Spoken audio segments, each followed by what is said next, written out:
Assalamualaikum warahmatullahi wabarakatuh. Alhamdulillah, Allahumma salli wa sallim ala nabiyyina Muhammad wa ala alihi wa sahbihi wa man walah. Qala Allah Ta'ala fi kitabil aziz wa dhikra lil ulil albab.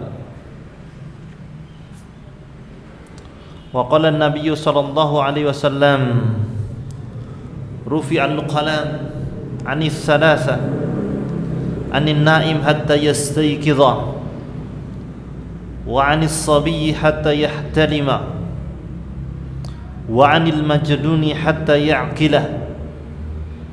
Amma ba'd. Bapak Ibu, saudara-saudariku, barakallahu fikum. Alhamdulillah, Allah memberikan nikmat berupa akal. Nikmat berupa akal di dalam diri manusia. Karena di dalam diri manusia terhimpun dua hal, yaitu akal dan syahwat. Akal dan nafsu. Hewan berbeda kedudukannya dengan manusia karena hewan tidak berakal. Tapi hewan diletakkan oleh Allah Subhanahu wa taala yaitu nafsunya, syahwatnya. Loh, masa hewan tidak menggunakan akal? Lumba-lumba ya pinter. Macan kalau dilatih ya bisa melompati api. Kemudian anjing juga begitu. Dia bisa mencari, mengendus-ngendus bau yang harus dicari. Bisa menemukan maling. Disuruh duduk-duduk. Apakah hewan tidak berakal? Hewan tidak berakal. Kalau seandainya hewan berakal, pasti hewan dibebani syariat. Kita puasa, kucing ikut puasa Ramadan. Kita sholat, kadal juga ikut sholat berjamaah. Masa tidak?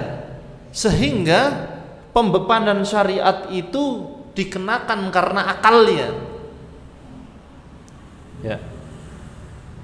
Makanya pembebanan itu kan kaidahnya begini kaidahnya. At-taklif mahal aql. Pembebanan syariat itu karena dia berakal. Kalau belum berakal, yang dimaksud akalnya sempurna, dia tidak dibebani syariat. Contohnya di dalam hadis yang saya baca. Rufi'al qalam 'anis salasa. Pena catatan amal itu diangkat, yaitu di dalam 3 kondisi. Yang pertama, 'anin naim hatta yastayqidha, yaitu dari orang yang tidur sampai bangun. Orang yang tidur berakal apa enggak? Butuh akal enggak untuk tidur? Tidak. Tapi yang tidur itu kalau bangun berakal? Berakal. Coba kalau ada orang tidur saman bedai telu ping 4 piro? Jawab napa mboten, Bu? Makanya karena dia tidak berakal ketika tidur, tidak dibebani syariat. Sehingga orang yang ketiduran adalah udzur syar'i untuk menunda sholat. Nabi dan para sahabat pernah ketiduran waktu subuh. Allah dengan kuasanya membuat kesengajaan itu. Setidaknya yang pertama, agar Nabi tetaplah menjadi Nabi, tidak menjadi Tuhan. Kesempurnaannya diambil ketiduran. Karena tidak ada Tuhan ketiduran. Khawatirnya kayak umat sing sebelumnya dituhankan. Oh, Nabi manusia paling sempurna. Nabi Muhammad SAW adalah Nabi yang paling mulia, paling sempurna. Biar tidak jadi Tuhan, biar tidak ada pintu agar dituhankan, dibuat ketiduran oleh Allah. Yang kedua tentu saja bahwa agar menjadi syariat. Oh, kalau ketiduran dikodok sholat subuhnya, bangunnya apa saja tetap harus mengkodok sholat agar ada syariat itu. Kerinan-kerinan. Nah, sehingga dijadikan udzur syar'i. Ketiduran, bukan niat tidur ya. Katiadan asar tak turu. Bukan itu. Tapi karena apa? Karena memang ketiduran, dimaklumi untuk tidak hadir sholat berjamaah bagi laki-laki. Dimaklumi karena ketiduran, seorang perempuan menunda sholatnya, tidur. Dimaklumi ketika tidur mungkin nyikut kancane, itu tidak dihisab karena dia tidur. Bahkan hadis ini digunakan oleh para ulama, orang yang koma, Bapak Ibu, koma, semaput tapi suwe ngoten lho ya, tidak perlu mengqadha salat. Koma dari jam 8 pagi, terus setelah itu siuman jam 9 malam. Perlu diqadha enggak salatnya? Zuhur, asar, maghrib, isya enggak perlu. Karena apa? Rufi'al qalamu anis salasa, diangkat pena itu. Orang yang koma, pecah pembuluh darahnya, stroke, ngorok, tengah ICU 5 hari, 3 bulan bahkan tidak perlu mengqadha salat. Seandainya melewati bulan Ramadan tidak perlu mengqadha puasanya. Gitu. Kenapa? Karena ketika tidur tidak berakal, tidak dibebani syariat. Nah, tentu saja itu yahtalima, yaitu anak kecil, sobi. Nah, kayak ini beliau ini, anak kecil, kayak cek. Umur berapa Mas Muslim? 5 tahun. Ini sebelum sobi, bebas dia. Waktu pengajian jengkulitan, bebas. Waktu orang sholat jamaah panjenengan softnya rapi begini, pelawayon, bebas. Karena diangkat penanya, akalnya belum sempurna. Nah, itu bukan berarti tidak berakal. Ini adalah jawaban. Lah, anjing dilatih, longgo, kok jari tidak berakal? Ya tidak sempurna. Lah manusia saja yang usianya nomor 5 kayak ini, anak salih ini, itu tidak dibebani syariat, masih bangkong, ya bebas. Ya. Beda dengan ayah ibunya, mukallaf, orang yang dibebani syariat karena berakal, akarnya sempurna. Bahkan di dalam jual beli anak kecil, sobi itu nggak boleh dia jual beli. Makanya ojo disangoni arek TK, nggak cocok. Anak TK kok disangoni? Karena syaratnya di dalam rukun jual beli itu, dijual beli itu, yaitu al-bai' wal mushtari, penjual dan pembeli itu harus berakal sempurna. Arek TK kan ditanyai, sangune piro nak? 20.000. Allahu Akbar. Kok wis diurui jajah, enggak cocok. Ya, tidak berhak untuk jual beli. Makanya anis sawi, ya, hatta yahtalima, sampai kapan dia benar-benar bisa dikatakan berakal? Sampai dia yahtalim, mimpi. Kalau perempuan mimpi, berarti istilahnya adalah sudah suka lawan jenis lah, mimpi. Ya. Kalau perempuan juga sama, ya, dari haidnya atau mimpinya, karena perempuan juga mimpi basah sebagaimana laki-laki. Pernah terjadi di zaman Nabi, tanya kepada Rasul, yaitu seorang perempuan yang bermimpi basah, itu kemudian ditakrir oleh Nabi. Nah, sehingga akalnya belum sempurna, tidak dibebankan sholat. Pelayan ngono bebas, arek cilik bebas. Nah, baru yang ketiga katakan, yaitu anil majnun hatta ya'qila, orang gila sampai dia berakal. Orang gila tidak dibebani syariat, nggak wajib pengajian, nggak wajib bayar zakat, nggak perlu sholat. Nah, itu orang gila, nggak berakal. Itulah yang dimaksud bahwa untuk mengamalkan syariat, untuk mengamalkan yang namanya perintah-perintah Allah butuh akal. Makanya akal adalah nikmat. Alhamdulillah kita diberikan akal sampai sekarang. Sebelum akal itu dicabut, maka kita manfaatkan dengan benar sebelum dicabut.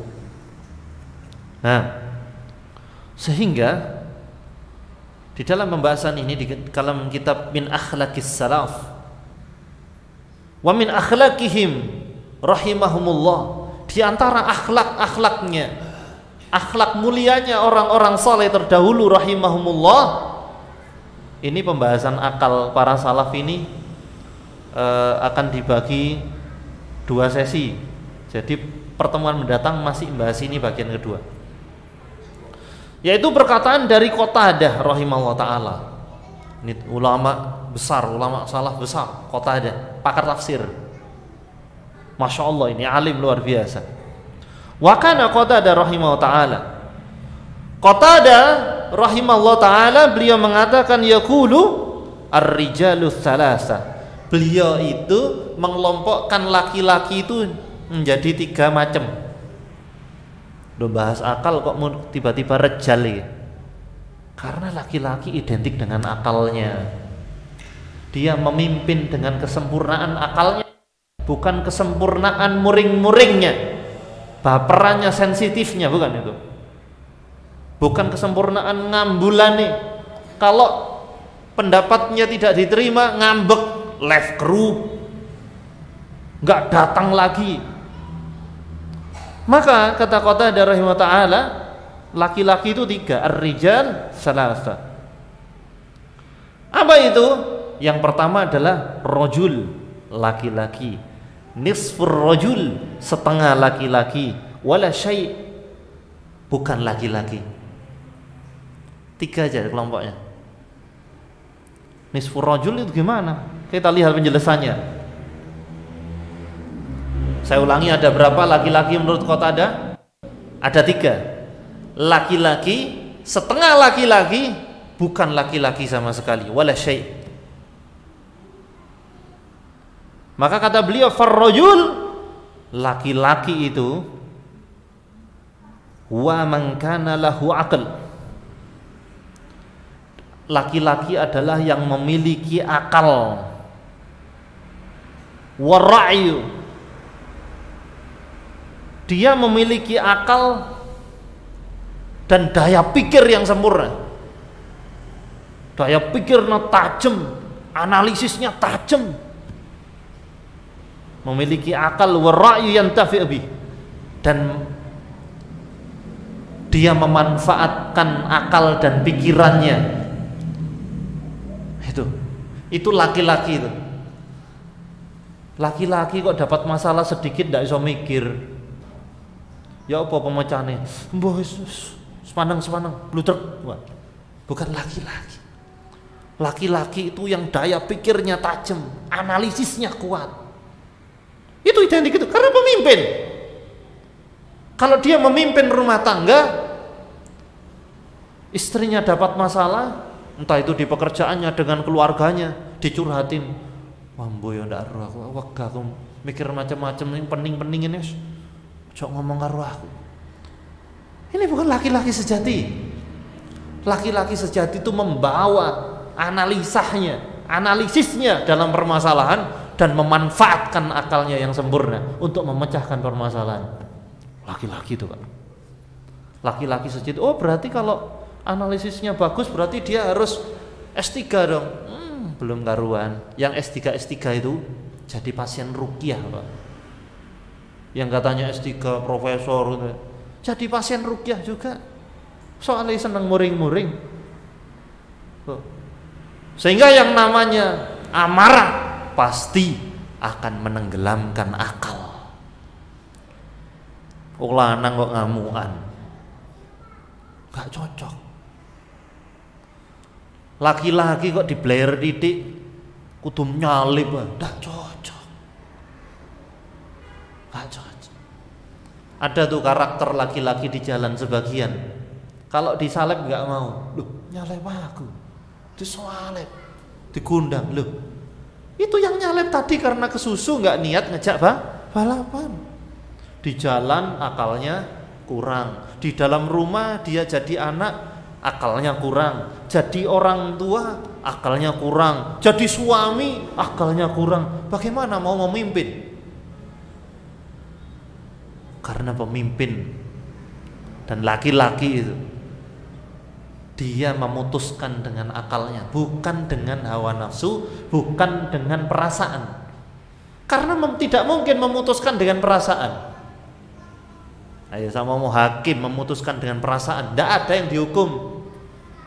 Mau divonis mati, nangis ngembik-ngembik, mekrok-mekrok irungi seakan, loh sakno yo, anaknya sik cilik-cilik. Dengan ini tidak jadi dihukum mati, karena saya melihat ini dia berabak sakno. Loh. Laki-laki akalnya cemerlang, analisisnya tajam, pemikirannya kuat. Tuh. Maka jelas dikatakan oleh Qatadah rahimahullah taala, farrajulu wa man kana lahu aql wa ra'yu yantafi' bih, dan memanfaatkan itu dengan baik, memanfaatkan daya pikirnya, akalnya yang cemerlang, kreativitasnya laki-laki itu. Sedangkan kemudian wanifsfur rajuli, sedangkan yang setengah laki-laki itu gimana? Katanya Qatadah, orang dikatakan setengah laki-laki huwallazi yushawirul uqala. Setengah laki-laki itu adalah orang laki-laki yang bermusyawarah dengan al-uqala, dengan orang-orang yang berakal, orang-orang yang cerdas. Jadi dia paham bahwa dia punya kelemahan terhadap beberapa ilmu, butuh konsultasi kepada orang yang akalnya sempurna. Musyawarah. Jadi laki-laki yang disebut setengah laki-laki itu bukan sing ngondek, bencong, bukan itu. Tapi dia laki-laki yang paham kelemahannya, dan setelah itu dia konsultasi kepada al-uqala, orang-orang yang berakal, bermusyawarah, yusyawir. Lah ya, orang yang bermusyawarah saja, kalau dia mempunyai permasalahan, dia bermusyawarah dengan orang yang pinter, yang paham, itu dikatakan nisful aql. Apalagi orang yang sakarawi dewi, apalagi orang yang memutusi setiap apa diputusi dewi, nggak rapat dulu. Pemimpin tidak kadik rapat, tiba-tiba diputuskan sepihak. Apalagi orangnya kayak gitu. Orang yang bermusyawarah kepada orang yang berakal saja, predikatnya nisfur rajul. Semakin orang itu sakarepe dhewe, semakin menandakan akalnya tidak sempurna, nggak cocok dijadikan pemimpin. Pemimpin sendiri nggak bisa. Lah kok kati mimpin istri, lah kok kati mimpin rumah tangga anak, lah kok kati mimpin banyak karyawan, lah kok kati mimpin organisasi, bahkan mimpin sesuatu yang lebih besar dari itu.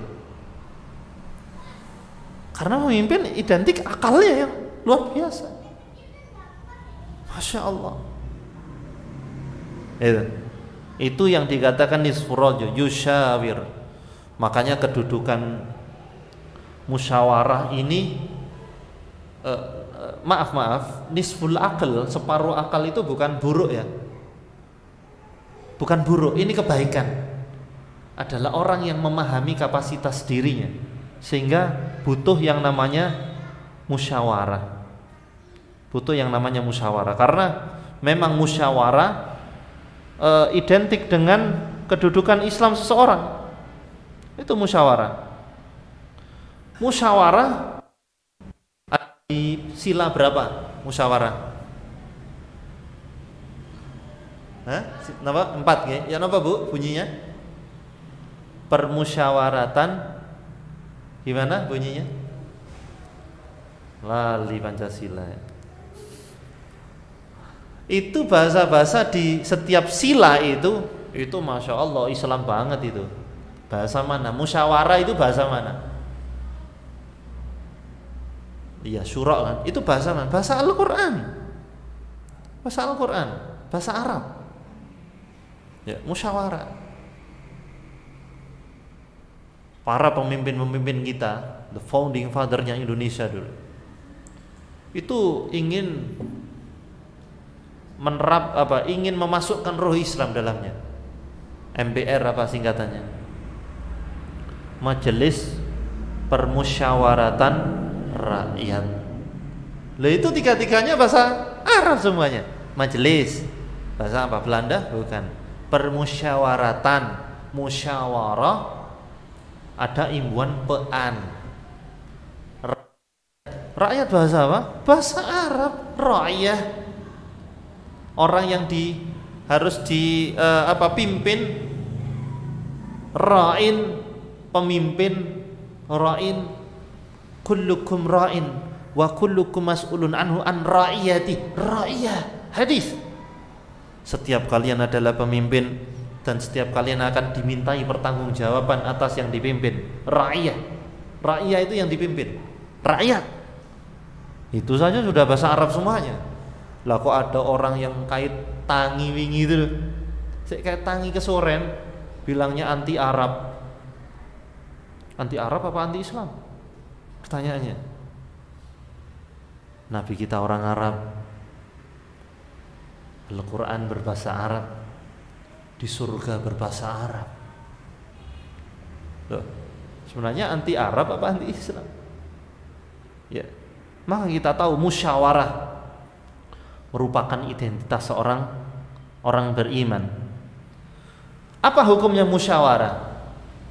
Musyawarah itu hukumnya wajib. Musyawarah hukumnya wajib. Makanya sampai ono MPR, ada DPR kalau di Indonesia. Musyawarah. Ada pengurus RT, ada PRM, PJM, PRA, PJA, PDPM, PDM, itu musyawarah semuanya. Karena kita kalau sendirian gak mampu. Karena manusia itu tidak diciptakan untuk hidup sendirian. Butuh tukar pikiran. Saking lemahnya akal kita butuh musyawarah. Makanya di dalam surat Ali Imran, Allah Subhanahu wa taala memerintahkan, yaitu berkewajiban kepala pemerintahan itu bermusyawarah.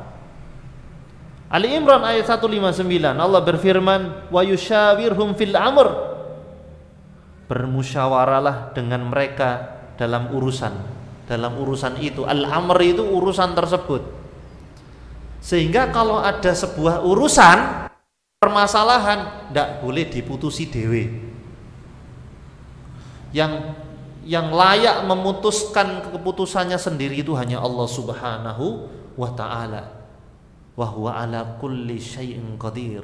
Enggak butuh berserikat, enggak butuh rapat, memutuskan dengan sendirinya, dengan iradahnya Allah. Itu enggak butuh rapat kalau Allah Subhanahu wa ta'ala. Kita masih butuh rapat. Yusla ngono aku ndak melu organisasi. Saya ndak yakin kalau Anda tidak berorganisasi.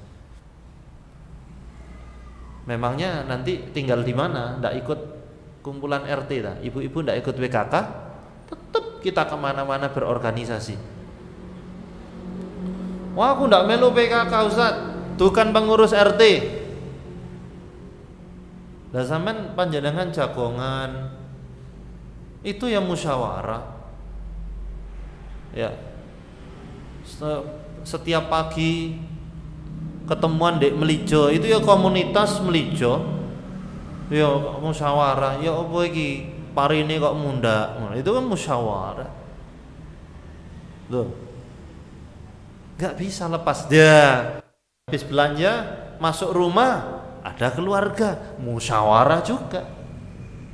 Kita nggak bisa lepas dari musyawarah, karena manusia tidak diciptakan untuk sakarepe dhewe.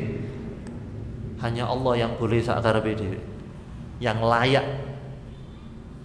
Apa dalilnya? Fa'alul lima yurid. Fa'al lima yurid. Hanya Allah yang bisa melakukan apa sekehendak Allah. Lima yurid. Terserah Allah mau ngapain. Kalau kita nggak boleh terserah karena kita taslim, Islam, Muslim yang berserah, itu nggak bisa. Makanya orang kalau dia akalnya kurang, pasti dia akan berbuat sakarepe dhewe biasanya gitu. Sehingga orang yang sakarepe dhewe itu pasti dikatakan orang yang tidak punya malu, kata Nabi. Fa idza lam tastahi fasda' ma syi'ta. Kalau memang sudah tidak duwe izin, lakukan sakarepe sampean itu. Kata Nabi SAW. Dikandani nggak kena, jangan itu, sudahlah. Masa karepku tah, wow gitu. Rumah-rumahku sendiri, harta-hartaku sendiri. Bukan, harta dari mana? Wong itu harta pemberian Allah. Rumah masih nancep di buminya Allah aja kok. Itu rumahnya Allah, buminya Allah. Nafas dengan udaranya Allah. Jantung yang berdegup ini adalah jantungnya Allah. Tuh, kita tidak memiliki apapun. Maka di sanalah kesempurnaan akalnya seseorang, yaitu dengan musyawarah. Wa syawirhum fil amri fa idza asamta fatawakkal 'ala Allah. Kalau kalian berazam, ya, kalau kalian membulatkan tekad, maka bertawakallah kepada Allah. Berarti kan di dalam ayat ini membicarakan orang punya tekad disuruh musyawarah dulu. Itu karena ayat sirah tentang musyawarah lebih dulu. Wasyawirhum itu kan kata perintah, syawir itu kan kata perintah untuk bermusyawarah. Wasyawirhum fil amr fa idza asamta fatawakkal 'ala Allah. Kalau punya azam, kamu punya azam, punya tekad bulat, ya sudah tawakal, tapi musyawarah dulu. Kalau dia anak, musyawarah sama orang tuanya, jangan diputusi sendiri. Kalau dia istri, musyawarah sama suaminya. Jangan melangkai karena istri tidak adab, dikatakan kalau mendahului suami di dalam keputusan. Karena adabnya la tuqaddim, jangan mendahului suamimu. Kalau dia suami, bukan karena pemimpin terus sakarepe dhewe, bukan. Karena Nabi juga masih tukar pikiran dengan istrinya. Lah perjanjian Hudaibiyah beliau tukar pikiran dengan Ummu Salamah radhiyallahu anha. Tuh, masih musyawarah dengan sahabatnya Umar bin Khattab radhiyallahu anhu. Ketika permasalahan pelik di dalam negara, dikumpulkan anak-anak muda, musyawarah. Masya Allah. Ini simbol bahwa musyawarah itu bukan untuk kalangan senior saja, juga bukan kalangan arek nom, ini senior. Enggak. Umar bin Khattab radhiyallahu anhu simbol senioritas, dan anak-anak muda simbol junioritas. Tidak ada ceritanya PDPM laku dewe diculno sama PCM, tidak ada ceritanya. Tidak ada ceritanya PDPM sakarepe dewe tidak koordinasi dengan orang-orang PCM. Walaupun ortom iya, ortom. Tapi tidak akan menjadikan ortom kalau tidak ada PCM. Saling musyawarah. Yang senior memberikan ruang kepada para junior untuk menampilkan karyanya. Yang junior ya tidak boleh sakarepe dhewe, tetap musyawarah. Itu karena identitas. Itu pun masih dikatakan itu nisfur rajul. Musyawarah itu Masya Allah. Dan tentu saja sampai ada surat khusus yang judulnya adalah musyawarah. Surat apa? Surat apa? Asyura. Surah rapat. Itu kan artinya surat rapat. Makanya kalau berorganisasi terus ropat rapat loh, kok ropat rapat kesuwen, bukan masalah kesuwen, karena akal kita tidak sempurna. Loh mulai biar ropat rapat kok ropat rapat. Ya manusia harus rapat. Kesuwen tak putusi dewe. Biasanya orang-orang kayak gitu ndak sabaran, ngamuan biasanya. Geraknya cepet, tapi gerusa-gerusu. Orang itu kalau mau dewasa musyawarah. Makanya anaknya panjenengan Bapak Ibu di sekolah, di kuliah ikutkan organisasi. Mulai OSIS ke apa? Karena mereka melatih akalnya agar sempurna. Kali musyawarah, rapat. Bu, kalau Bapak ndak habis sholat isya nggak pulang rapat, ya jangan dimiskoli. Itu untuk melatih akalnya agar tetap sempurna. Rapat, merapat itu pahalanya besar loh, karena itu perintah Allah. Wasyawir, itu kan perintah. Suami rapat, ini sing suami ini rapatan ndak hadir apa ya? Suami rapat, pahalanya besar. Ibu-ibu ndokong, dapat pahala enggak Ibu? Dapat pahala. Ikut dapat pahala. Masya Allah, ikut mendapatkan keberkahan karena mengamalkan ayat demi menjaga akalnya. Dan para salaf akalnya sangat sempurna karena musyawarah. Sepeninggal Nabi SAW, siapa pengganti Rasul di dalam pemimpinan, bukan Nabi. Ada orang mencalonkan Ali bin Abi Thalib, ada orang sebagian mencalonkan Abu Bakar As-Siddiq radhiyallahu anhu.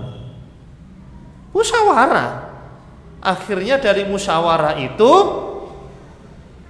muncullah Abu Bakar As-Siddiq radhiyallahu anhu sebagai khalifah. Sebagai khalifah. Masya Allah. Itu pun rapat.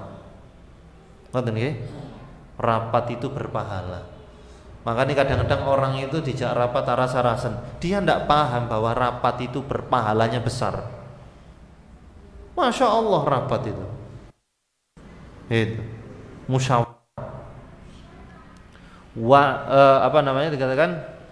Wa'murhum syura bainahum. Sampai ada surat Asyura ya. Di dalam surat Asyura ayat 38 itu sedang urusan mereka diputuskan dengan musyawarah antara mereka. Itu syura bainahum. Makanya istilahnya anak-anak aktivis itu nang di syura rapat. Syura itu rapat.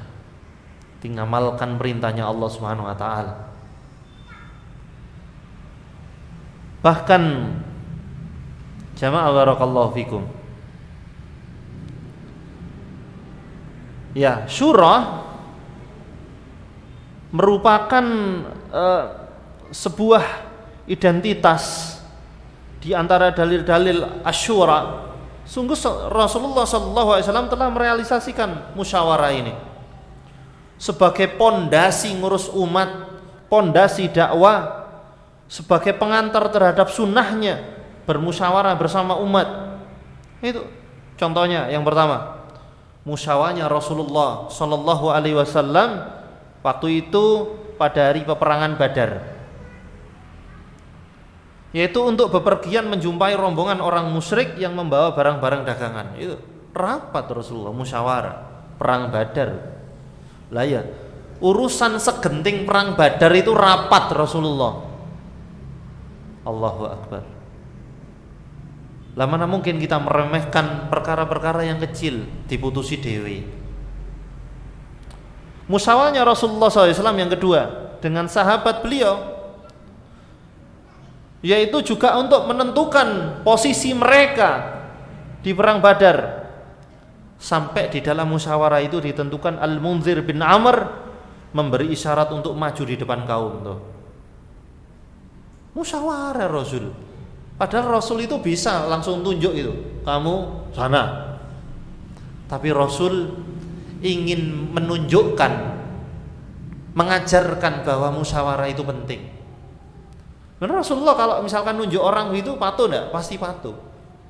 Tapi nanti sepeninggal Rasul, musyawarah tidak akan menjadi contoh. Gitu. Ya Rasul enak langsung nunjuk gitu pasti alasannya. Oh Rasulullah bebas. Enggak, tapi beliau mengajarkan musyawarah. Juga di perang Uhud itu beliau musyawarah dengan para sahabat. Musyawarah diantaranya dilontarkan Rasul, kita nunggu musuh di Madinah atau keluar. Itu musyawarah juga loh dengan para sahabat. Itu termasuk musyawarah. Termasuk musyawarahnya Rasulullah Sallallahu Alaihi Wasallam dengan perkara-perkara yang lain. Ini penting, ya. Sehingga orang yang tidak bermusyawarah, dia sudah akalnya kurang, kemudian tidak bermusyawarah, maka huwallazi la aqlalah wala ra'yalah wala yushawiru ahadan. Yang dikatakan la syai' walladzi la syai', orang ya bukan laki-laki sejati, bukan setengah laki-laki, yaitu orang yang dia tidak memiliki akal, tidak punya pemikiran yang tajam, prinsipnya enggak kuat dan tidak bermusyawarah. Ini dinamakan la syai'. Ya, kesimpulannya tadi kata Qatadah rahimahullah taala, laki-laki ada 3. Yang pertama ar-rajul, laki-laki, nisfur rajul, yaitu setengah laki-laki. Yang ketiga adalah la syai', bukan laki-laki. Itu. Nah, semoga kita yang laki-laki termasuk yang laki-laki. Semoga panjenengan ibu-ibu mendidik anaknya menjadi laki-laki sejati, mengarahkan cucunya menjadi laki-laki sejati, membantu suaminya untuk menjadi laki-laki sejati. Itulah para salaf. Wallahu a'lam bishawab. Ada diskusi?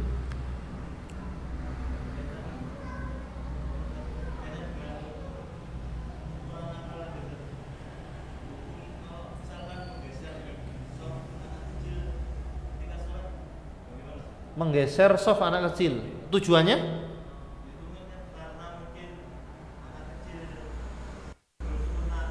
Oh, dia di depan terus digeser ke belakang. Pertanyaan bagus, barakallahu fikum. Karena tidak sempurna akalnya. Memang urutan softnya yang terdepan, yang paling depan di belakang imam. Itu kata Nabi SAW dalam hadis, au kama qala wara'ani ulul ahkami wan nuha. Di belakangku itu, soft pertama belakangnya imam, itu adalah ulul ahkam, orang yang penuh hikmah, hakam, orang yang penuh hikmah, maksudnya orang berilmu, wan nuha, dan para tokoh. Itu di belakang Rasul kayaknya. Para tokoh diberi tempat di depan. Ada kesini misalkan Pak Lurah, taruh sini Pak Lurah. Ini bentuk adab. Setelah itu laki-laki, setelah itu anak kecil laki-laki, setelah itu di belakangnya bencong, setelah itu di belakangnya perempuan. Tapi masalahnya sing teko dhisik arek cilik-cilik. Yang senior-senior sing gagah-gagah kentole gede-gede itu telat. Teko-teko arek cilik angkat lengene dies ngene. Baik. Kemudian yang berikutnya yang harus ditempatkan adalah posisi itu bukanlah posisi wajib. Karena Syekh Muhammad Ibnul Utsaimin rahimahullah taala, beliau di masjidnya beliau itu gini kan, apa? Dewasa anak-anak, dewasa anak-anak, dewasa anak-anak. Untuk apa? Cek ndak guyon. Biar ndak guyon. Dan itu boleh keabsahan. Sehingga saat anak-anak kok di depan, kalau saya cenderung bersikap biarkan dulu. Karena pernah terjadi. Kenapa? Anak-anak ini juga punya perasaan loh. Wis ndek warep seneng dek. Sini. Fate Allahu Akbar. Arek cilik mburi. Kemudian di saf kedua, mburi. Gimana seandainya panjenengan di posisi itu perasaannya? Biarkan. Ini fikih dakwah. Masya Allah anak soleh, Masya Allah. Nanti kapan-kapan jadi imam ya nak. Loh. Lah teko yang memang kari-kari sing gede-gede. Itu aspek fikih dakwah. Wallahu a'lam, kalau saya lebih condong begitu. Karena itu lebih berakhlak dan juga Syekh Muhammad bin Utsaimin menyikapi begitu. Ada satu pertanyaan lagi? Baik, kalau nggak ada insyaallah pertemuan mendatang kita akan membahas perkataan Sufyan bin Uyainah, yaitu tentang akalnya para salaf. Bagian kedua. Apa kata-kata beliau? Rahasia. Nah, kalau mau tahu ya ini tak pinjami kitab. Kalau mau tahu. Tapi insyaallah kita akan hadir lagi insyaallah 2 pekan mendatang. Mohon maaf pasti banyak salah. Semoga Allah memaafkan kesalahan-kesalahan kita. Subhanakallahumma wa bihamdik asyhadu an la ilaha illa anta astaghfiruka wa atubu ilaik. Wassalamualaikum warahmatullahi wabarakatuh.